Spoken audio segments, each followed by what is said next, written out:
Comunidad. Esto que voy a relatar es algo que mi madre me contó muchas veces a lo largo de su vida, y siempre lo hizo con el mismo tono de seriedad, porque para ella no fue un cuento, sino algo que marcó su infancia. Mi madre tenía 8 años en aquel entonces. Ella vivía en una vecindad que, incluso en esa época, ya se consideraba una construcción vieja, de esas con muros gruesos y pasillos largos donde el eco se encerraba. Y bueno, en esa vecindad vivían muchas familias, pero la historia se centra en una vecina muy querida por todos, a la que llamaremos Regina, y en su familia. Regina vivía con su madre, doña Lupita, una señora ya anciana pero muy lúcida. Regina tenía un hijo, un muchacho llamado Edgardo, que ya estaba casado. El problema, o el origen de toda esta situación, era la esposa de Edgardo. Clara, como era su nombre, era una mujer mayor que él, y desde que llegó a vivir a la vecindad, su presencia generó miedo y desconfianza, aunque nadie le hacía groserías. Y Clara tenía una discapacidad física muy notoria, arrastraba una pierna al caminar. No era una cogedera leve, era un arrastre difícil, que hacía que sus pasos se escucharan distintos a la de los demás. Y en la vecindad, como suele suceder cuando no hay información clara, la gente buscaba explicaciones. Se decía, y esto mi madre lo escuchó muchas veces de los adultos, que esa lesión no era por una enfermedad natural, sino consecuencia de algo oscuro.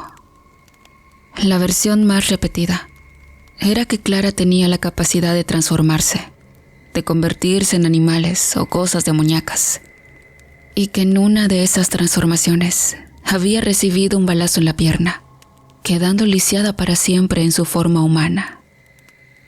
Yo no puedo asegurar si esto era verdad. Mi madre tampoco lo aseguraba.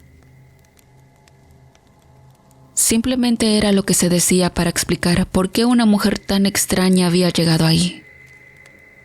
Lo que sí era un hecho comprobable, y que mi madre vio con sus propios ojos, era el comportamiento de Clara. No hablaba con nadie. No era timidez, ni vergüenza. Era una cerrazón absoluta. Podías cruzarla en el patio o en la entrada, y ella no respondía al saludo, ni siquiera hacía contacto visual. Y esa actitud, sumada a su apariencia y a su diferencia de edad con Edgardo, hizo que se ganara la fama de bruja. Y Regina, su suegra, sufría mucho por esto. Ella y doña Lupita nunca estuvieron de acuerdo con ese matrimonio. Sentían que algo no estaba bien, pero Edgardo estaba obsesionado con ella y no escuchaba razones. Y bien, el evento que detonó todo ocurrió una tarde cualquiera. Mi madre lo recordaba con mucha claridad porque ella estaba presente, participando en la cena. Estaban en el patio de la vecindad. Regina estaba sentada en una silla baja, escogiendo frijol. Tenía una charola grande en las piernas y separaba la basura y las piedras del alimento. Mi madre, que era una niña y le gustaba estar con las vecinas, estaba sentada junto a ella, ayudándole en la tarea. Era un momento tranquilo, de esos donde no pasa nada, donde el sol apenas empezaba a bajar. Estaban concentradas en el frijol, cuando escucharon que la mamá de mi madre, mi abuela, le gritó desde la puerta de su casa para que fuera a hacer algún mandado o a comer. No recuerdo el motivo exacto, pero tuvo que interrumpir la ayuda. Mi madre se levantó, se sacudió las manos y comenzó a caminar hacia su casa. Justo en ese momento, cuando ella iba de salida, vio que Clara venía entrando al patio. Venía caminando con esa dificultad que tenía, arrastrando el pie. Su trayectoria pasaba forzosamente cerca de donde Regina seguía sentada con los frijoles. Mi madre Se detuvo por un instante, quizá por curiosidad infantil, para ver si se saludaban. Lo que vio fue muy rápido y confuso. Clara, al pasar junto a su suegra, hizo un movimiento brusco con la mano, como si le lanzara algo directamente a la cara. Mi madre no pudo distinguir qué fue. No vio una piedra ni un objeto contundente. Fue como si le hubieran aventado un puño de aire, polvo o algo invisible. La reacción de Regina fue inmediata y aterradora. Apenas Clara hizo ese movimiento, Regina soltó la charola con los frijoles, que se desparramaron por todo el piso, y se levantó de un salto. Comenzó a gritar. Mi madre decía que no eran gritos de dolor físico, sino de una desesperación incontrolable, como si hubiera perdido la razón en un segundo. Todos los vecinos salieron al escuchar el escándalo. Mi madre se asustó mucho y corrió a refugiarse en la entrada de su casa, pero siguió mirando. Y lo que siguió dejó a todos paralizados. Regina, en medio de sus gritos, comenzó a quitarse la ropa. Se desnudó allí mismo, frente a todos, sin importarle nada.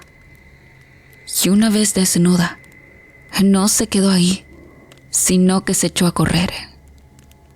Salió de la vecindad a toda velocidad. Cruzó la calle y se dirigió hacia un cerro que estaba cerca de la colonia. Doña Lupita, su madre, salió detrás de ella gritando su nombre, angustiada, pidiendo que la detuvieran. Algunos vecinos intentaron seguirla, pero Regina corría con una fuerza y una rapidez que no eran normales, especialmente para en el estado en el que se encontraba. Se internó en el monte y la perdieron de vista. Y ese fue el inicio de una semana terrible para esa familia. Doña Lupita estaba destrozada. Los vecinos, solidarios ante la desgracia, se organizaron para buscarla. Mi madre recordaba ver a los hombres de la vecindad salir con lámparas y palos hacia el cerro y regresar horas después sin noticias. Doña Lupita no descansaba. Se la pasaba rezando o salía ella misma a buscar, gritando el nombre de su hija por las veredas. Pasaron 7 días exactos. No fue un tiempo cualquiera. Fue una semana completa de angustia absoluta, donde nadie en la vecindad sabía si Regina seguía con vida, si estaba sufriendo frío en el monte o si se estaba muriendo de hambre. La incertidumbre tenía a doña Lupita al borde de la locura. Finalmente, la encontraron. Pero no fue cosa fácil, ni sucedió cerca de las casas. Un grupo de hombres que no había dejado de buscar se metió en una zona muy apartada del cerro, un lugar donde el monte estaba cerrado, lleno de espinas y barrancos, donde nadie casi subía. Allí fue donde dieron con ella. La hallaron dentro de un hoyo en la tierra, un agujero profundo y estrecho que no era una cueva natural. Y saben, comunidad, por como tenía las manos destrozadas, con las uñas rotas y llenas de tierra negra y sangre seca, era evidente que ella misma había cavado ese hueco con sus propias manos para meterse ahí. Y el estado en el que la encontraron era verdaderamente lamentable. Una imagen que impresionó mucho a los señores que la hallaron.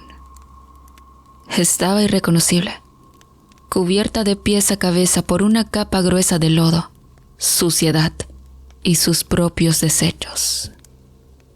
Su cabello, que siempre llevaba peinado, estaba completamente enmarañado, hecho una sola masa dura llena de ramas secas, hojas y tierra. Pero lo más impactante de todo, lo que a mi madre le describieron con mucho miedo los que la trajeron de vuelta cargando, fue su extraña condición física. No solo se trataba de debilidad. Regina tenía las piernas flexionadas de una manera totalmente antinatural y rígida. Tenía las pantorrillas pegadas a la parte trasera de los muslos, comprimidas con una fuerza que no era normal, como si la articulación de la rodilla se hubiera sellado o fundido en esa posición exacta. Cuando intentaron sacarla del agujero, los hombres trataron de estirarle las piernas para poder bajarla caminando o cargarla mejor, pensando que solo estaba entumida por la postura, pero fue imposible. Estaba tiesa, dura como una piedra, y cuentan que, al jalarle los tobillos para enderezarla, el cuerpo entero se movía, no había flexibilidad alguna en las rodillas. Era como si los tendones se hubieran hecho hueso. Tuvieron que bajarla del cerro cargándola así, hecha un ovillo, con las rodillas clavadas contra el pecho. ¿Por qué? No hubo fuerza humana capaz de desdoblarla en ese momento sin lastimarla. Y es que ella no gritaba de dolor cuando la jalaban, simplemente estaba ahí, con esa rigidez cadavérica, como si su cuerpo hubiera olvidado cómo ser humano. Su mente tampoco estaba ahí. Hablaba cosas sin sentido, palabras sueltas, incoherencias. Tenía la mirada perdida, fija en la nada, sin reconocer a su madre ni a su hijo. Doña Lupita lloraba al verla así. Intentaron limpiarla y darle de comer, pero Regina parecía estar en otro mundo.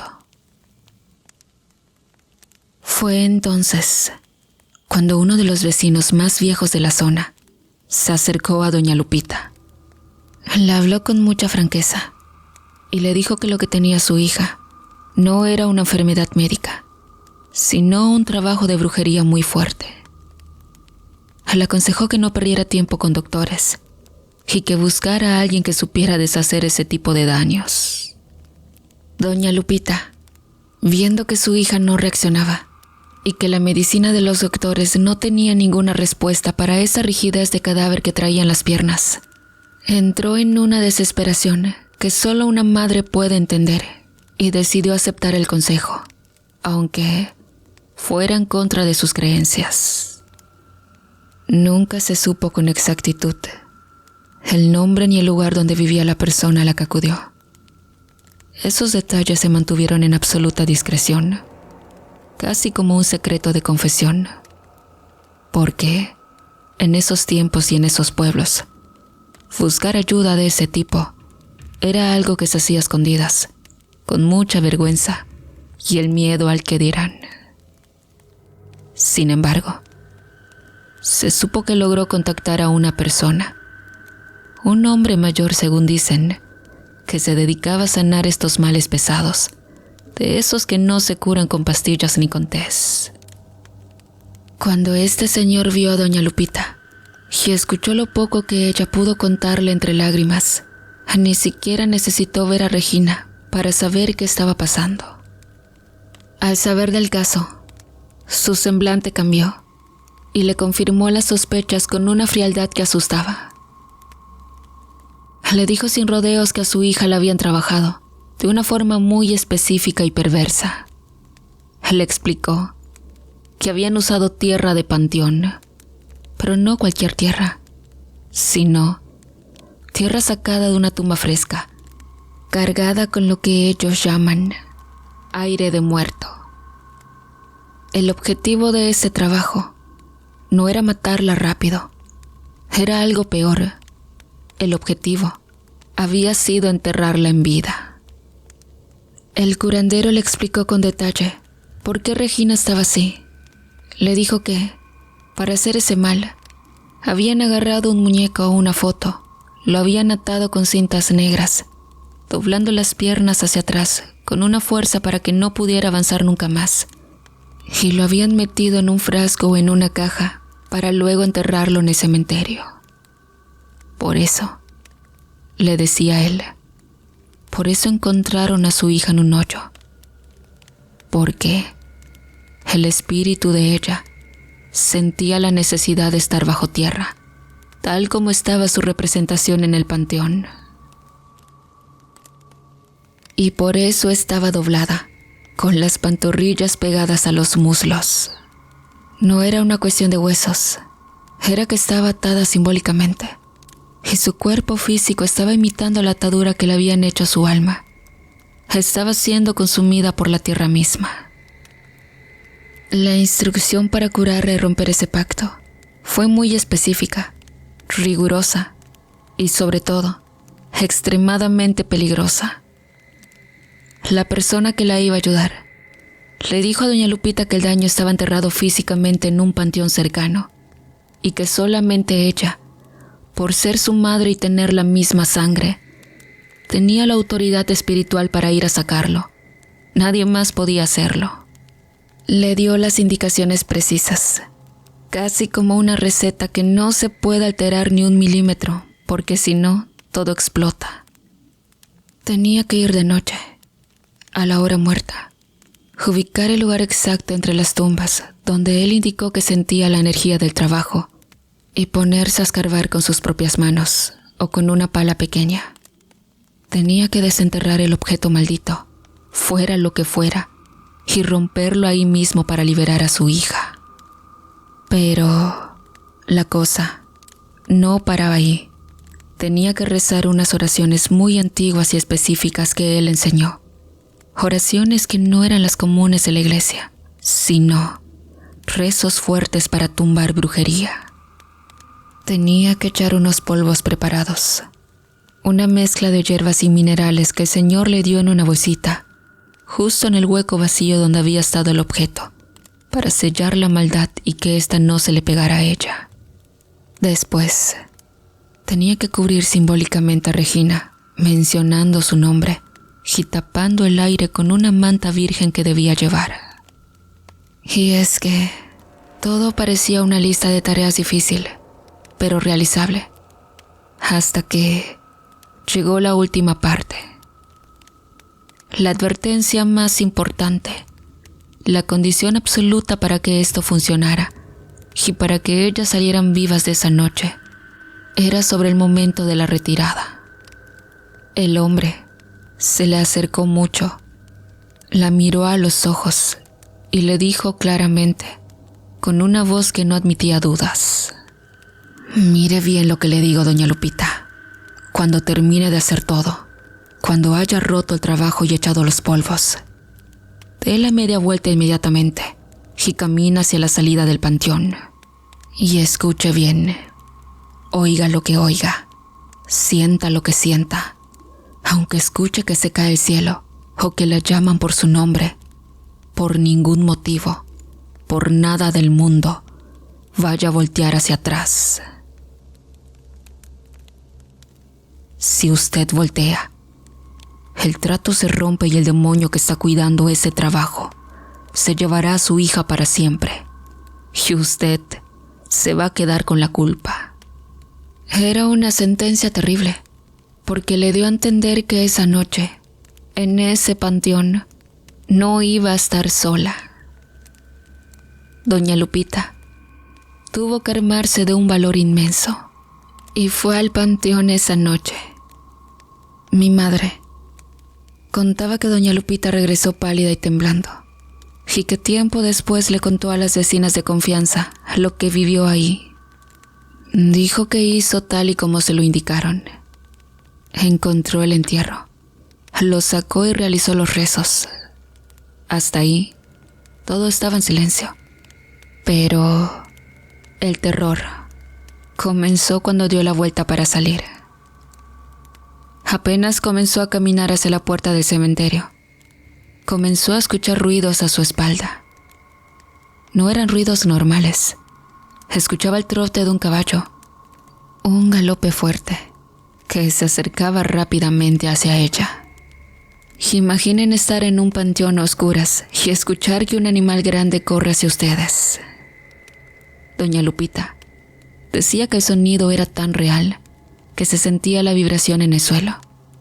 Ella seguía caminando, rezando en voz baja, apretando el paso, pero sin correr para no caerse. El ruido del caballo se acercó tanto que ella empezó a sentir la respiración del animal en su cuello. Sentía el aire caliente, el resoplido de la bestia justo detrás de su oreja, como si el hocico del caballo estuviera a centímetros de su piel. El instinto de cualquier persona hubiera sido voltear, ya sea para ver qué era o para espantarlo. Pero ella recordaba la advertencia. Si voltea, perdía a Regina. El miedo a que el animal la pisoteara era enorme, pero el miedo a perder a su hija fue más grande. Doña Lupita mantuvo la vista al frente, clavada en la salida del panteón, aguantando la respiración del animal en su nuca y el ruido de los cascos que parecían estar a punto de aplastarla. Fue una prueba de resistencia mental terrible. Finalmente, logró cruzar la puerta del panteón. En el instante exacto en que salió del recinto consagrado a los muertos, los ruidos cesaron.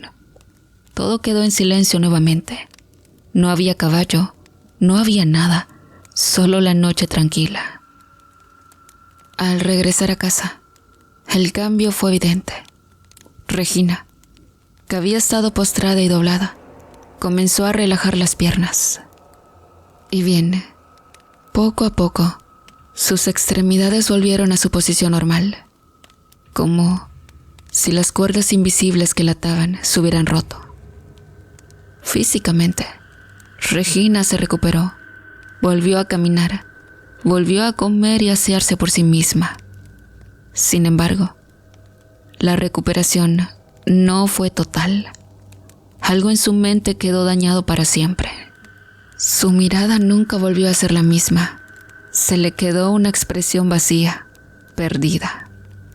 Aunque estaba presente y funcional, ya no era la misma mujer de antes. Se quedaba callada por largos periodos, mirando hacia la nada, como si una parte de ella siguiera atrapada en ese cerro o en ese panteón. Pero saben, la tragedia de esta familia no terminó con la liberación de Regina. El mal, al ser desenterrado, buscó otro lugar donde alojarse. A los pocos días de que Regina empezó a recuperarse, sucedió lo impensable. Edgardo, el hijo de Regina y esposo de Clara, apareció muerto. Fue una muerte repentina, sin aviso. Edgardo era un hombre joven, saludable, que jugaba fútbol y no tenía vicios. Simplemente, un día ya no despertó. La noticia conmocionó a toda la vecindad, porque nadie esperaba que, después del susto con Regina, viniera un golpe así. Durante el velorio, ocurrió algo que mi madre y los demás vecinos notaron y que comentaron en voz baja, con mucho respeto, pero con mucho asombro.